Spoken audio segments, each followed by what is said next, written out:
Thanks, Thomas, for the kind introduction. So yeah, today I'm going to give you a talk on the foundation model. So this is a great transition from what Amaury just said with his presentation. And of course, yeah, the foundation model, but on the topics of medical imaging, which is the topics of interest here. So when we start with a foundation model, the first things to remind to you is the difficulties, the set of difficulties we have when we face with biomedical imaging. So the difficulty when we treat biomedical imaging is that there are several aspects that we have to take into account. One of the first one is that we work with high dimensionality and multidimensionality images, for instance, 1D if it's a signal, 2D or 3D. We work with multimodality images first. So to study one organ, you can use MR imaging, CT, ultrasound optics, but also multimodality in the sense that you don't have only the images, but also you have other sources of information like EEG for the brain, ECG, genetics, etc. But you also have text information with reports. So you want to try to extract the best information as you can from these different sources of modality, and then make them interact to have the best, for instance, diagnosis at the end. You also have the scarcity in terms of annotation and image accessibility. Usually when you will set up a data set, for instance, a multimodality data set, you know that you will not have access to all the data for all the patients. You will just have access part of the data. So you have to take care of that. But also in terms of annotation, sometimes you will have the annotation for few structures on the data, only one structures, 2, 3, 4 structures, and sometimes no structures. So you have to deal with that. And of course, now you are a specialist of domain shift. So it can be expressed in many different ways in medical application, for instance, multi-centers, of course, and this is something we target. For instance, you have something working on one center, you're happy, but is it working on other centers? You have to take care of that. You have the multi-vendors. You will work on CT images. It works on one specific machine, but does it work with other machines, with other constructors?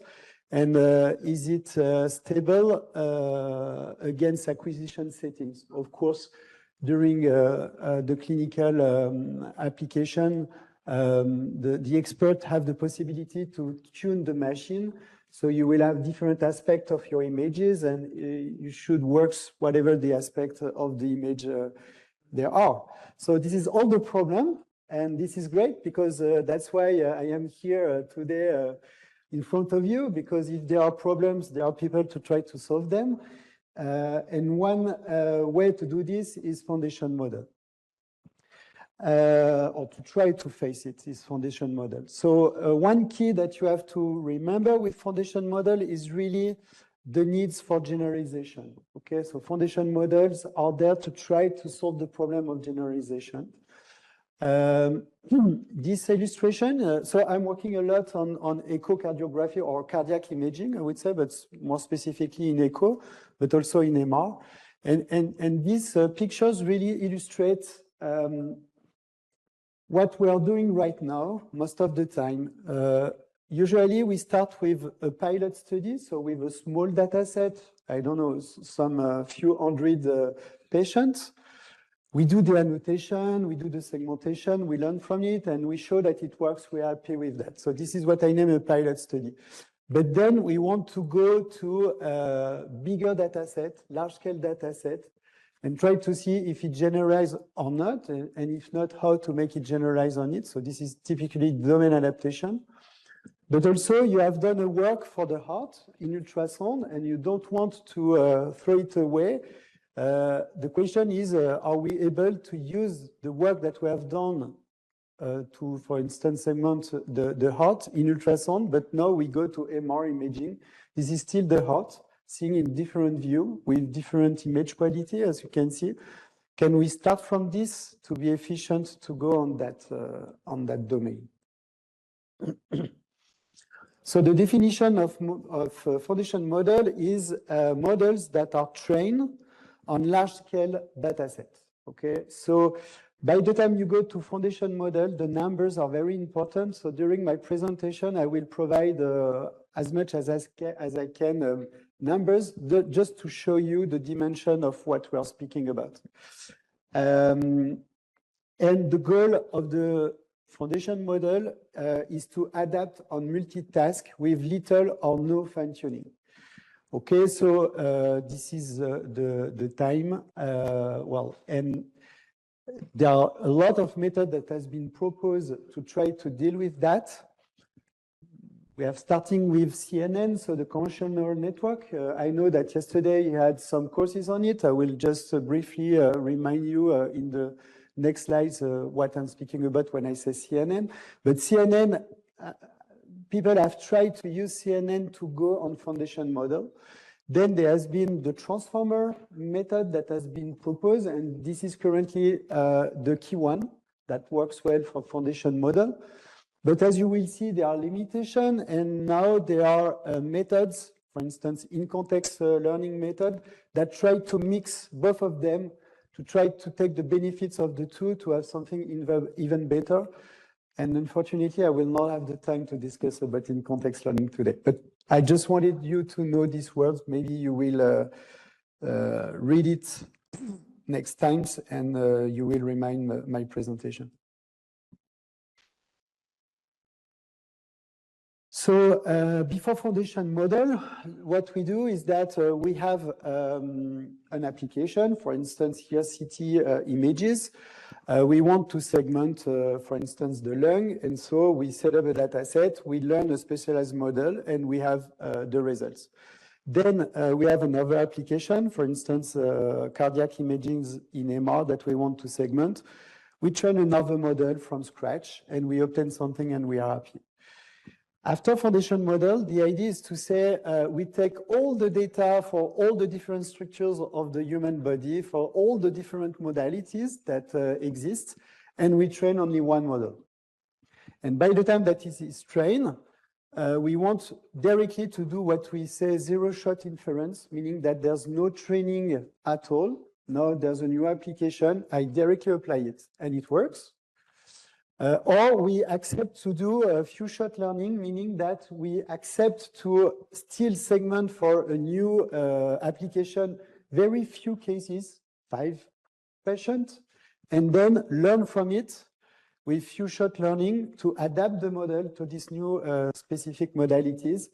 But in terms of cost, this is nothing to do that. Just briefly to show you, so this is taken from recent papers. I haven't cited, I cited here, sorry.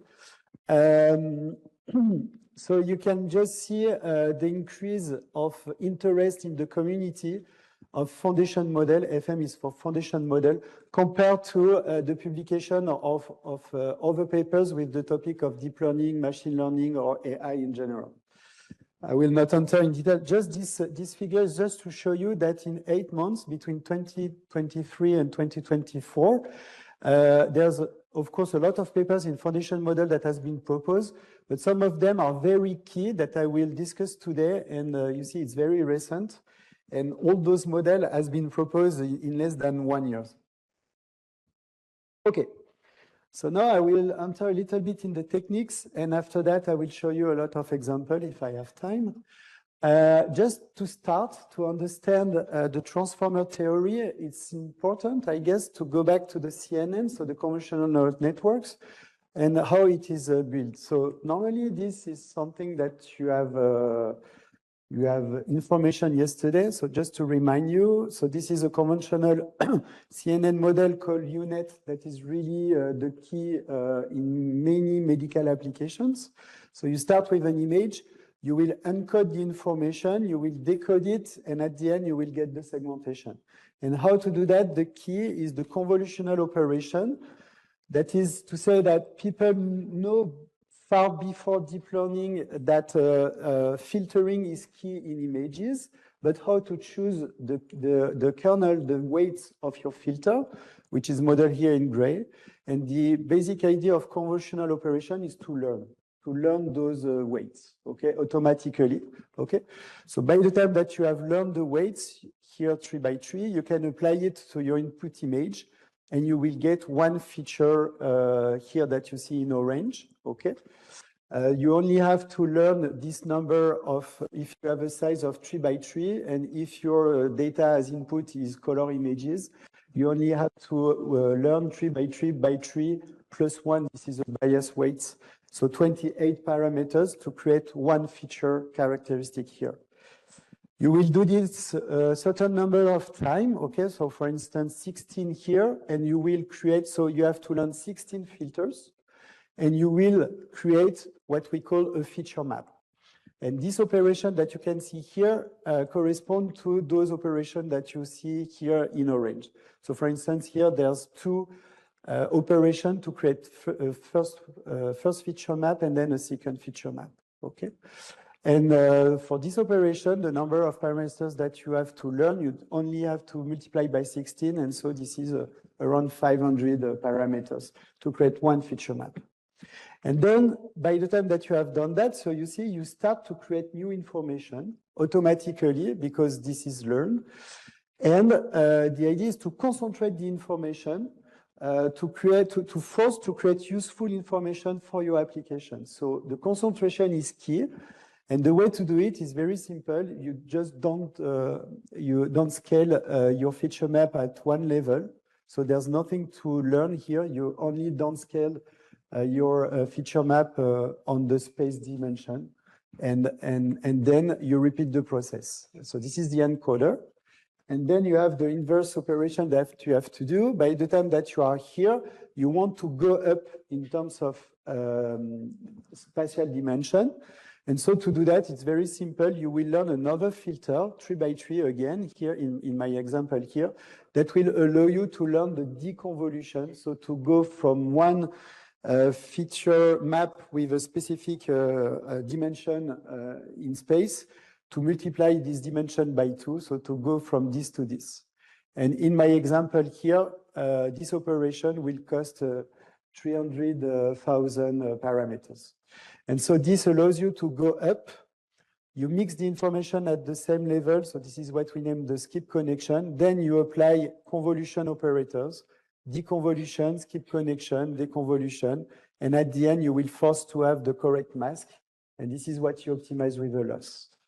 And because you optimize all the process with a loss, this is the way to learn the parameters of your filter that will allow us to create the useful information. So you have an encoder part and you have a decoder part, which is important. Okay? So recently, I haven't put the date, but it's in 2023 or something like that. It's not so old. People have trained a unit to be able to segment many structures in CT and MR images. So their model that they have built is 40 million of parameters. Well, the architecture, it depends on the capacity of your GPU, so it's not really 40 million. It depends on your laptop or your PC. They worked on 3D images from publicly available medical datasets. So thanks for people who create challenges, which is something very common in medical images. Every year, there's several challenges that are organized in international conference. Usually, the data are available, publicly available. And if we sum up all those data, then thanks to that, we are able to work on, I've put it the numbers somewhere. On 1,200 CT, so it's in 3D. And on 527 CT and 600 MR images for the model that is trained on both CT and MR images. Okay, so they have extract, they have extract those data. With those data, there are a lot of manual annotations. So for more than 100 anatomical structures, 27 organs, 60 bones, 10 muscles, 8 vessels, and they train on it. And then they show that they have very great performance when you apply this model on your own data, but on the same topics, which is here the segmentation of structures in CT and MR images. Okay, so it's restricted to those two modalities, but it's a very good start when you want to segment those images to start with this total segmentor model that is based on CNN. So you see, it's not really foundation model because it's restricted to CT and MR, but with a lot of different structures. So it's a step to go to a foundation model. The limitation that we use what time is it? Okay. The limitation that we use to face with when we work with CNN is the receptive field. The receptive field is what? So imagine that you have an image, you apply a convolution layer, you have a new image, you apply a convolution layer, you have another image. If you have a look at the third image obtained after two convolutional layers, and you have a look to these pixels, okay, the value of these pixels, because you apply a convolution of 3 by 3, comes from the merging of information from this part of the previous image. Okay, so you retrieve your 3 by 3 region where you use the pixel information that you multiply with the weights of your filter to obtain this value. Okay, and each part of this region, if you have a look at it, if you take this pixel, for instance, it comes from this part of the previous image. So these pixels comes to this part of this previous image. And if you have a look at all the pixels here, they comes from the full image. So that means that to have the information, one pixel will be able to get the information to the full image after 3 layers in this example. So that means that at the beginning, when you will create an information in a specific location, it will depend on the restricted region at the previous step. It will not take into account the full image. And so it's not efficient to do that. Well, you can be more efficient. And this is the idea of transformers. The idea of transformer is that from the beginning, every pixel can interact with all the other pixels. Okay, and it will help for the generalization. Okay. Another question that now is solved thanks to transformer, but that you can also apply in CNN. I will give you some words on that on the next talk, is how to integrate images with other sorts of modalities. Okay, what I explained here is that CNN is great because we know that when we treat images, filtering is good. Okay, and so we think about filterings. But what if we want to make interact an image with genetics, with a report, with a lab test, or with an electrical health report? How are we going to be able to interact all those sources of information if we only consider filtering? Okay, so we understand that there's something missing, and foundation models and transformer resolve this problem. Okay, I'm a little bit late, but let's see. So for foundation model, so for the transformer, the idea is to follow this scheme. So you have an input image. You will, from the beginning, encode it, okay, in a lower dimensional space, and then you will stay in this dimensional space.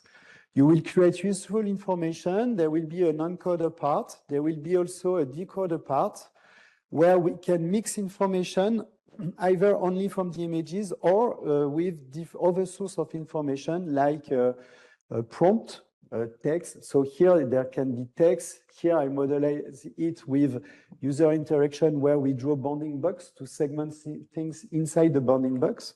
So here the decoder will be key to make interact different modalities or source of information. And at the end, you have your mask. So the first step is what we say, we will create token. So it's very important when you do a transformer. The first thing is to express your information into token information. Token is a vector.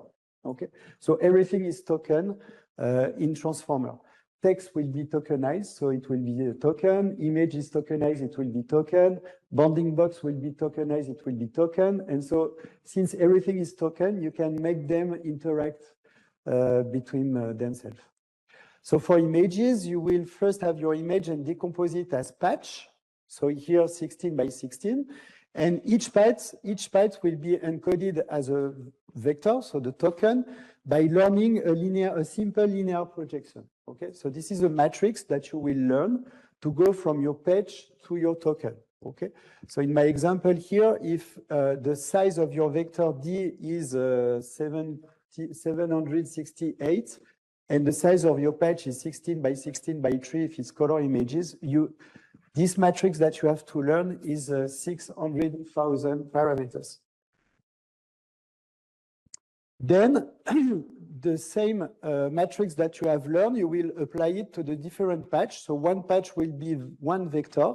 So you can express your 512 by 512 images to a 32 by 32 set of token of size D of 768. Okay, so this is one step of the encoding of your images. So now you have a set of token and you will play with. Then the key, so we are still in the encoder, is how to make interact all the token with themselves. To start to change them and to create useful information. So every time that you see here a layer, it means that you take all the token as input. You will have the same number of token as output, but the information inside the token has changed, okay, to optimize your task. And how to do that? Since I'm a little bit late, I will go a little bit fast, but I can come back here. If we zoom again, so this is the key of transformer, you will transform your input token on 3 subsets, which we name QKV for key K value. Okay, and so you have to learn again 3 different projections, okay, that will allow to express your token. You will have the same number of tokens, but with a lower dimension. So you go from D to DH, where DH is lower, is 64 in my case. Then you will apply this, which is a simple scalar product between the 2 sets of tokens. And this is key here. This is what we name the attention map. And so the attention map will tell you, for instance, if I take this purple cell in this matrix, if the value is very high, that means that this vector and this vector have to interact a lot. They provide useful information between themselves, okay? If it's 0, that means that there's no meaning that they discuss together, okay? So this matrix, this is why we say that this is an attention matrix. It says, which vector has to discuss with which key vector has to discuss with K vector to create useful information. And then there is a simple multiplication between this matrix and this V set of token to create a new information for each token, okay? And this is what we name head, okay? And then we have multi-head attention, meaning that we will repeat this process K times. So we will create K head that we concatenate, and then we simply have to learn a linear projection to go back, so to merge the information and go back to the dimension of the initial tokens. So we have a set of tokens of dimensionality D. At the end, we have a set of tokens of the same dimensionality, but where we have created useful information. I can go back if you have questions on it. Just here to illustrate the fact that we can do cross-attention module thanks to this way of doing. Imagine that you have input tokens coming from the image. You have input tokens coming from, for instance, you encoded text, or you have encoded bounding box information. Then what you will do is that you will learn one linear projection to create Q from these input tokens from images, 2 linear projections to create K and V for this input prompt token, for example, bounding box. And then you will make them, since this is tokens, you will continue the same process. You will create the attention matrix between the information coming from the image and the prompt token. And then you will mix it, multiply it with this V value to have your head. And so you can make interaction between any source of information. And this is just to finish with transformers. So there are class of transformers that are very well known and used. This is VIT for visual transformers, VIT. This is the way VIT, the encoder VIT is built. I will not enter in details, but you can see this multi-head attention I just speak about, the embedded batch that we have to learn that I speak with you. And you see that there's no more than norm layers and a simple MLP to create your VIT. So you have all the information to understand how it works. What is important is that there are different family of VIT, VIT base, VIT large, and VIT huge, okay?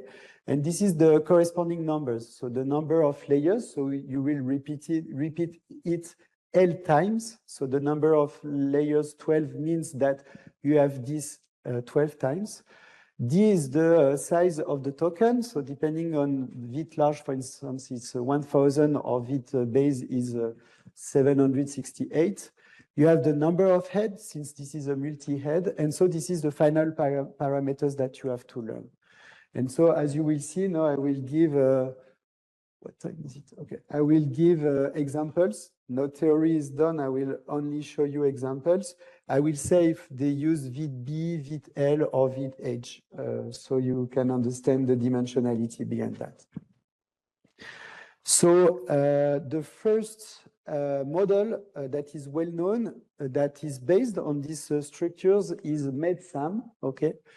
It has been recently proposed in 2023. It's based on 90 millions of parameters. It's based on VIT B, okay? It works only on 2D images, and it has been learned from publicly available medical data sets. How many? 1.5 millions images with their corresponding mask, okay? It's 10 imaging different modalities, and there's 30 cancer types, different cancer types, okay?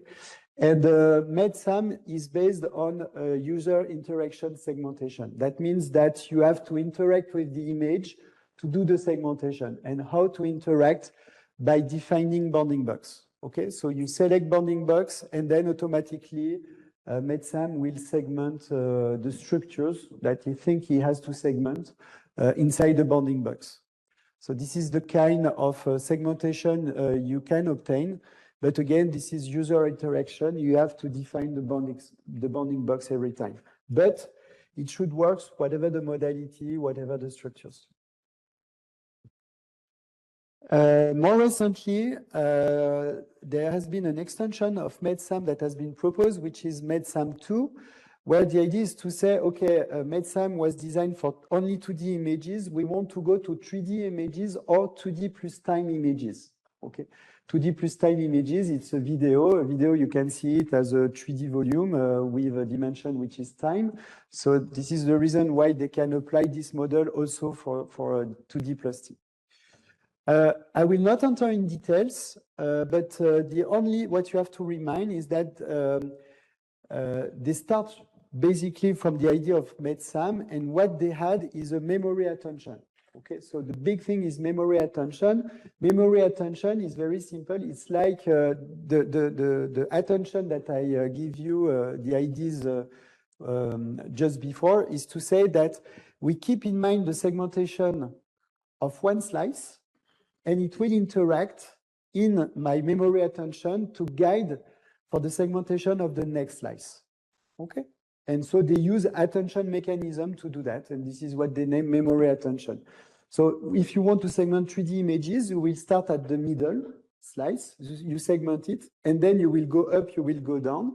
But when you will do that, you will keep in mind the previous segmentation you obtained, okay? And for the video, you will start with the first frame, you segment it, and then to segment the other frame, you will keep in mind what you have segmented before, okay? And this is what they obtain. They trained their model on 500,000 3D images with the corresponding mask. and 66,000 annotated video frames. And also this is multimodal, so CT, PET, MR, ultrasound, endoscopy, and this is the kind of results they get. So this is a 3D case, and this is a 2D plus T case. How many minutes do I still have? 10. Okay, great. This is only for images. Of course, one key is multimodality. So now I move to multimodality. And the first thing that has been proposed is to mix image with text, okay? And one of the first that has proposed something is BioMedClip. The number of parameters of the model is 200 million of parameters. And what they have done is quite clever in the sense that it was quite easy. They go from PubMed. So PubMed is an online web service when you can publish your article, but also you can download them, okay? And so they have downloaded 4 by 4 million scientific reports, article, and automatically they have extracted the images in the PDF. So the quality is not so great, but it was a way to go, and the caption. And so they have the coupled image with the caption, and the captions should describe nicely the content of the image. And so this is quite clever to start. And so they have created 15 million image text pair from the figure and the caption. Okay, so they have a good high quantity of pair of text image with large diversity. And they learn from that. So how they learn from that? This is contrastive learning. This is my next slides. But the idea, you see here, they had that kind of image. So you see the resolution is not so bad. In fact, at the end, there's a red arrow in the figure. And they say here, the caption, CT images, suggestive of intussusception axial CT image of an apparent small bowel transition point in the right lower quadrant indicated with red arrow. Okay, so you see that the content is quite rich, in fact. And so you can really learn things that are great. The application for that, as I will show you, is for two downstream tasks, is image classification and medical vision question answering. I will give an example. So how to do that? It's very basic. Amaury already gave you a few words about that. The basic idea is alignment. And to do that, what has been defined is contrastive approach. And the most famous is the clip-based method. If you type a clip, you will see so many methods that is based on that. And the idea is not, in fact, the idea is very, very simple. And this is what makes the beauty of this. You have an image, you encode it. So now you are expert in encoding images. You can use CNN or you can use a transformer to do that. So you encode your image, okay? So you have so if you have n images, you will have n set of tokens that encode your image, okay? So I model here with the variable I, but it's a vector. You can express it as a vector, okay? You do the same with the text. You have an encoder for the text, and they use PubMed-BERT. So this is a text encoder of 100 millions of parameters, and you encode your text. So if you have several texts, n, for instance, you will create n vectors that encode n different texts. And in this n image, encoded images and n encoded text, you will have the couple, this image and this text that corresponds. And the rest is you take as random, so they should not correspond. And then what you will do is you will create this matrix, and this is simply scalar product between the two vectors. And what you will say is that the diagonal should be 1 and the rest should be 0, because every time I1 with T1 correspond, I2 with T2 correspond, I3 and T3 correspond. So it should be 1 at the diagonal. And since I1 and T2 should not correspond, it should be 0. So you're forced to have the identity matrix. This is your loss. That's it. And it works pretty well. Everyone is using that. And so this is an example. So there's one limitation with that, is that you have to create the answer. So for the visual question answering is, for instance, you have this image and you can ask which part is enlarged. So in terms of structures, okay?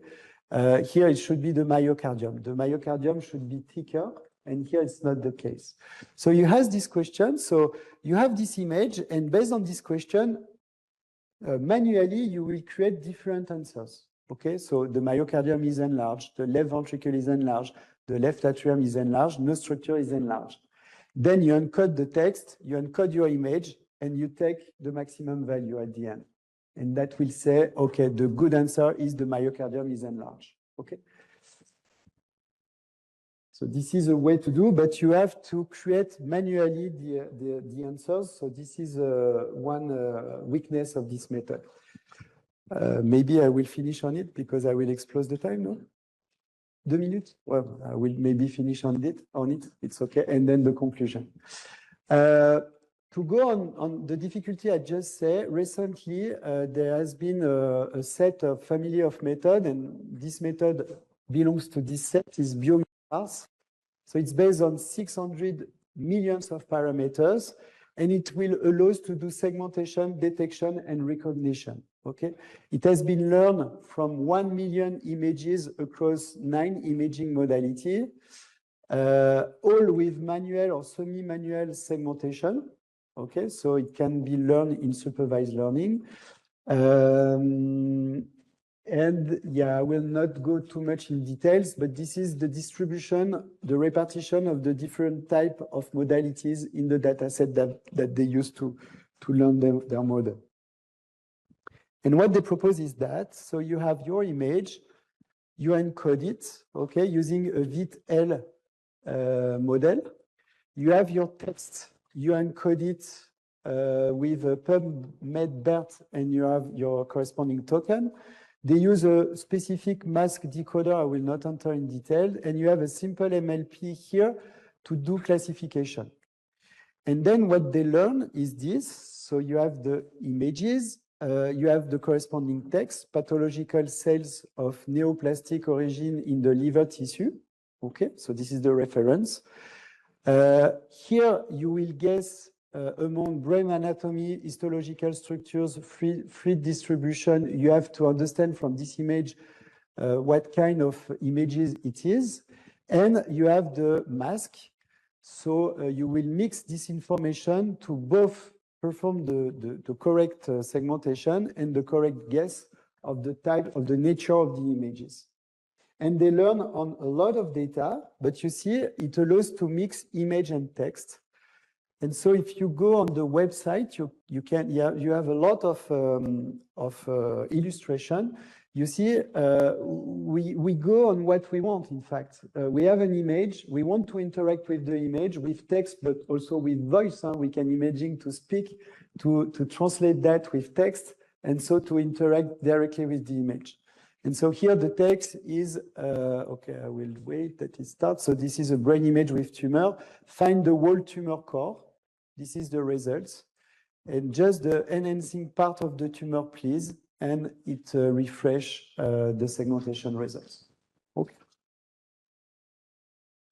There were other examples, but I will move to the conclusion.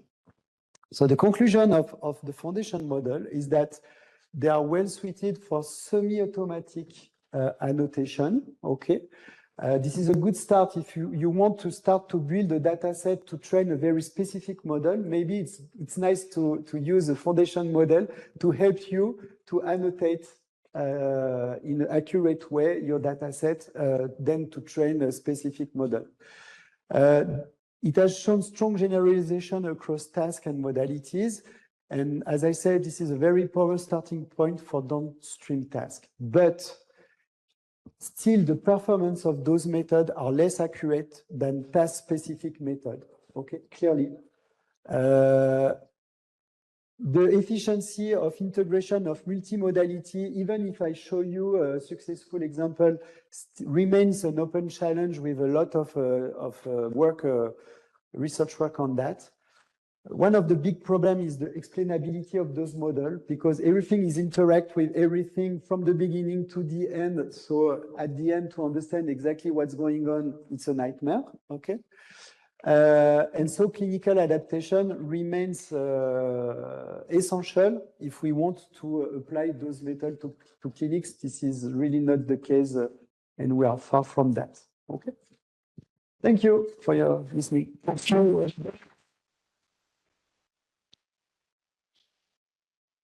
I have some questions. They won't oppose. No, it's perfectly clear. Oh, I have one. One thing about this conclusion is that finally the multimodal integration are quite difficult and still challenging, but basically transformers on such approach has been done for that. From your point of view, what is the main drawback of this architecture and how we can leverage this limitation?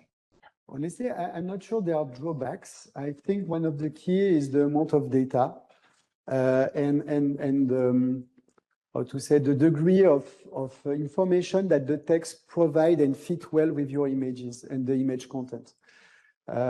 Clearly, I will give you a talk just after on data generation, and I will speak about diffusion model, etc.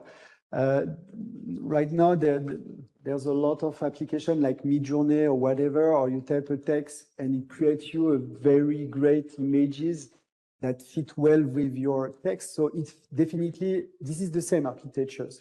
So it works. Here, it's still challenging because I think that the quality of the data and the quantity of the data is not enough. And that works for that.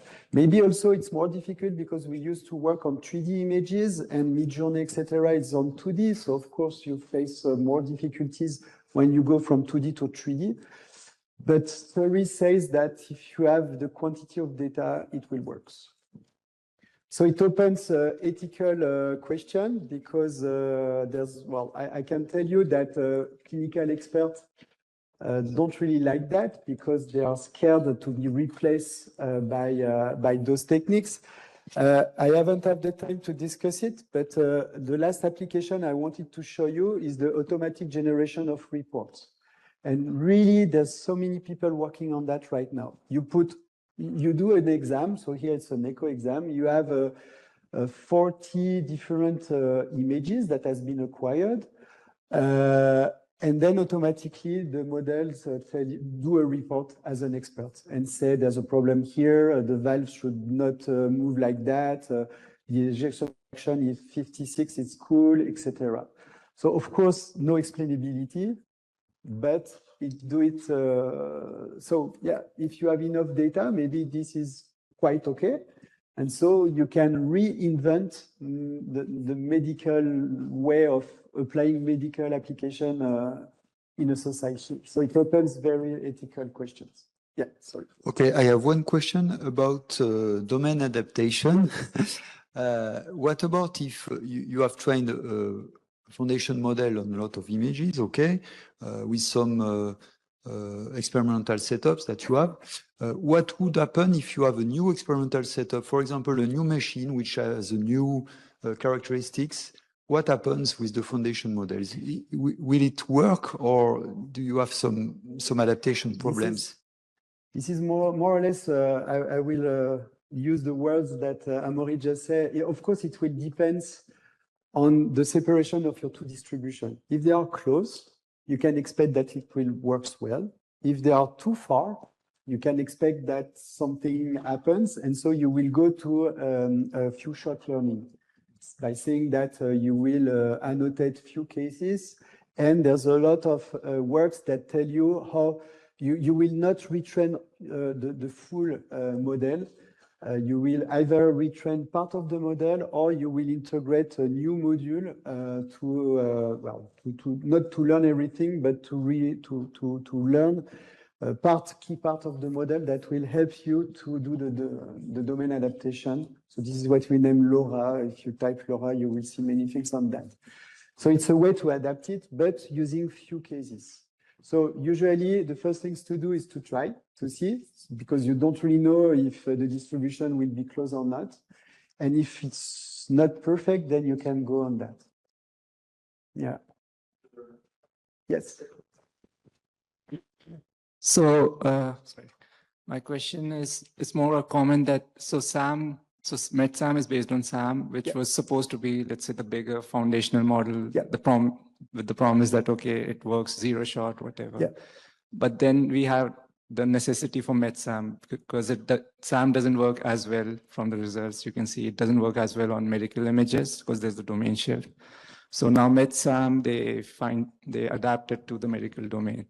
And now you can take any other domain, like when we think of semiconductor images, there's zero public image on this. So SAM performs poorly on this. So now we can say, okay, we again have a necessity to now maybe collect semiconductor images and adapt SAM to this in a MedSAM way. So so it's a data issue. The domain gaps are from the data issue and not so much the training of the model or the architecture itself. Do you think we can arrive at a point where segmentation happens from the model, from the properties of the model and not from the properties of the data?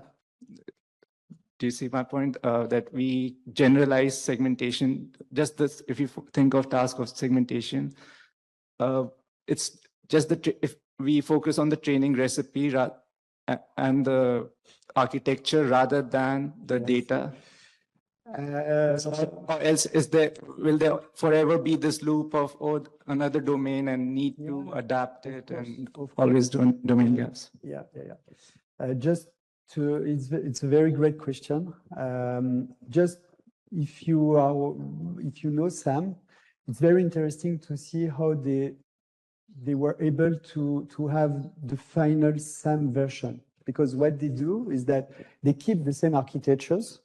They start with 100,000 annotated images. They train a first model. Then they apply it to a bigger data set, okay, where they were missing segmentation. And so they ask people to correct them. So they go up to 1 million. Then they retrain the model on it. And then they go to 1 billion images that are publicly available. Okay, but you see they keep the architectures and they go up on the data quality, the amount of data, and they show that it works. Okay. The question that you're asking maybe is linked to frugality. And I like it by saying that, okay, the model that they use on MedSAM, if I go back here, and I will finish with that, they use this VIT, okay, because they learn on 1 billion images, okay? So they need a high complexity of the model. So they use it, and their model, this is only for the encoder. If you take into the decoder, you have 1 billion parameters to train. So it's not frugal anymore.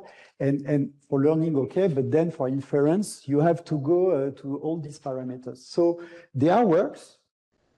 This is frugality to try to have the same level of accuracy, but definitely with fewer parameters. Okay, so I think it's still an open question. There are people working on also on that. As I see is that with this huge amount of parameters, they have shown that for non-medical application, this is the perfect tools. It works every time. It beats humans. Okay, so we have the accuracy. We have one model that allows to do that. How to produce the same quality of result, but with reduced number of parameters. There's a lot of people working on that. It's an open question. But we have a reference. We know that we are able to do it. So this is great and very challenging, I would say. Okay, I think we have to thank again Olivier for this talk.